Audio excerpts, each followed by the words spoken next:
Subscribe करें और देखें फ्राइडे, एक दिल दहला देने वाली हॉरर स्टोरी। बिना घबराए बेल आइकॉन प्रेस करना ना भूलें।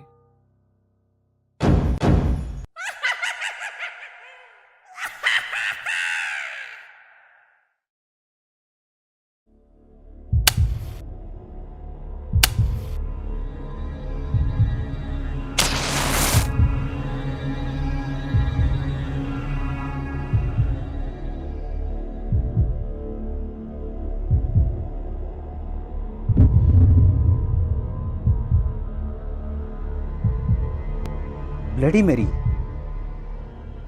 ब्लडी मेरी, ब्लडी मेरी।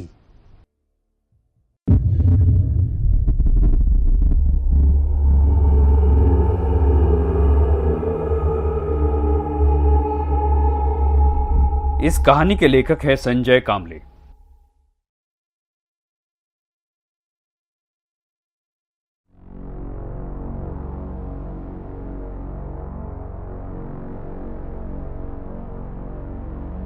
मोमबत्ती की पीली धुंधली रोशनी पूरे कमरे में फैली हुई थी। ऐसे लग रहा था जैसे अंधेरे से लड़ रही हो। मैं अपने बेड पर बैठकर मोबाइल में अपनी कहानी का नोटिफिकेशन चेक कर रहा था। वो आईने के सामने आराम कुर्सी में बैठी हुई थी। उसके हाथ में कुछ था जिससे सहलाते हुए वो आराम कुर्सी पर बैठे बैठे बोली, तुम्हें क्या लगता है रात के 2:30 से 3:30 के समय हाथ में अगर मोमबत्ती लेकर ब्लडी मेरी, ब्लडी मेरी, ब्लडी मेरी ये नाम अगर पुकारा जाए तो सच में ब्लडी मेरी आती है? जैसे ही मैंने उसकी बातें सुनी तो मोबाइल में उस कहानी के पेजेस स्क्रॉल करते हुए मैंने कहा, पता नहीं, पर रोज व्हाट्सएप पे और फेसबुक पे उसके बारे में बहुत कुछ पढ़ा है और इस लेखक ने भी तो बहुत कुछ ऐसा लिखा हुआ है, इसलिए सोचा क्यों ना इसे आजमाया जाए। बस इसलिए ट्राई करके देखा। मैंने मोबाइल में झांकते हुए ही उसे जवाब दिया तो वह हंस पड़ी और हंसते हंसते उसने कहा, पागल हो तुम बिल्कुल। ऐसा कुछ किया मत करो, लोग पागल समझेंगे तुम्हें। हाँ, शायद तुम ठीक ही कह रही हो। ऐसा कहकर मैंने अपना मोबाइल बाजू में रख दिया। चलो अब सो जाओ, मुझे भी बहुत देर हो रही है। शायद मुझे अब चलना चाहिए। ये कहते हुए वो चेयर से उठकर मेरे बेड के पास आकर खड़ी हो गई।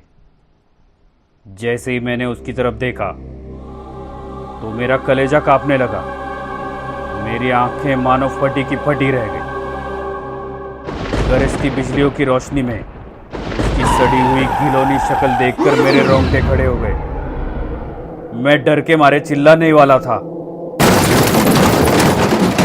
उतने में बहुत जोर से आवाज हुई और मैं नींद से जग गया। कलेजा जोर जोर से धड़क रहा था। पूरा शरीर डर के मारे पसीना पसीना हो चुका था। बाप रे, कितना भयानक सपना था। डर पूरे शरीर में जहर की तरह फैला। धड़कते हुए कलेजे के साथ मैं लाचार होकर बेड पर बैठा हुआ था। चारों ओर देखा तो लाइट्स बंद थी। दरअसल सोने से पहले मैंने ही बंद कर दी थी, पर मोमबत्ती की पीली धुंधली रोशनी चारों ओर फैली हुई थी।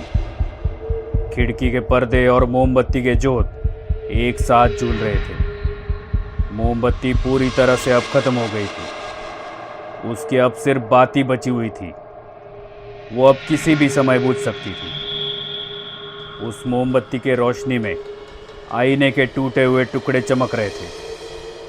शायद वो आवाज़ आईने के टूटने की थी। ये सोचकर मेरा शरीर कपकपाने लगा था। अचानक मेरे मन में ख्याल आया, ब्लडी मेरी।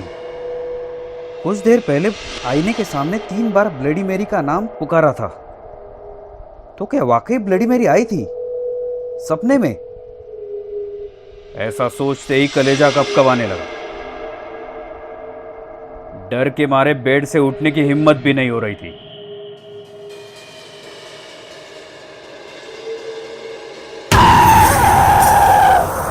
क्योंकि अगर किसी ने बेड के नीचे से मेरे पैर पकड़ लिए और अंदर खींच लिया तो, पर उठना तो पड़ेगा ही, क्योंकि मोमबत्ती कभी भी बुझ सकती है। और अगर ऐसा हुआ तो पूरे कमरे में खौफनाक अंधेरा छा जाएगा। और फिर ये सोच के ही मेरा माथा पसीना पसीना हो गया था। मैं बेड से उठकर लाइट्स ऑन करने के लिए बढ़ने लगा। खुद के घर में यूं चोरों की तरह आगे बढ़ रहा था। आखिर गलती तो मेरी ही थी। मुझे ही भूत बुलाने के शौक चढ़े थे। सामने के दीवार पर घड़ी में अब 3:20 AM हो चुके थे।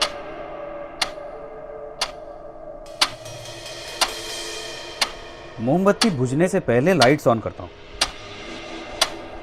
क्या लाइट चली गई? ओह, मोबाइल भी बंद हो गया। चार्जिंग करना ही भूल गया। अब क्या करूं? आज घर पे कोई नहीं, इसलिए ब्लडी मैरी का एक्सपेरिमेंट किया था। लेकिन ये सब क्या हो रहा है? क्या करूं? दरवाजे से बाहर भाग जाऊं?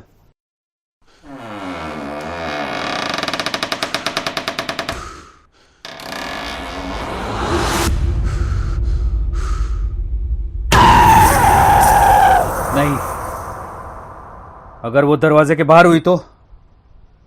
ओ माय गॉड, नहीं। आखिरकार मोमबत्ती बुझ गई। चारों ओर अंधेरे ने कब्जा कर लिया। चारों ओर सिर्फ और सिर्फ काला गहरा अंधेरा था।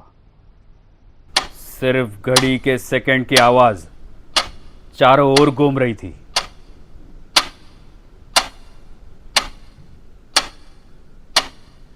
उस सन्नाटे में घड़ी के आवाज के अलावा और भी कुछ आवाजें आ रही थी, बिल्कुल स्पष्ट, कुछ अजीब सी। मेरे पीछे से मुझे कुछ आवाजें आ रही थी। मैं सुन नहीं पा रहा था, लेकिन कुछ आवाजें जरूर थी। कान के पीछे ठंड महसूस हो रही थी और कुछ अजीब शब्द अब स्पष्ट हो रहे थे और भी स्पष्ट हो रहे थे। आईना तो टूट गया, अब मैं वापस कैसे जाऊं?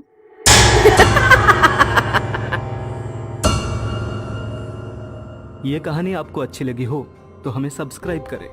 हमारा इंस्टाग्राम और फेसबुक पेज जरूर फॉलो करें। अगर आपके पास ऐसी ही कोई कहानी हो तो हमें कमेंट बॉक्स में भेजें।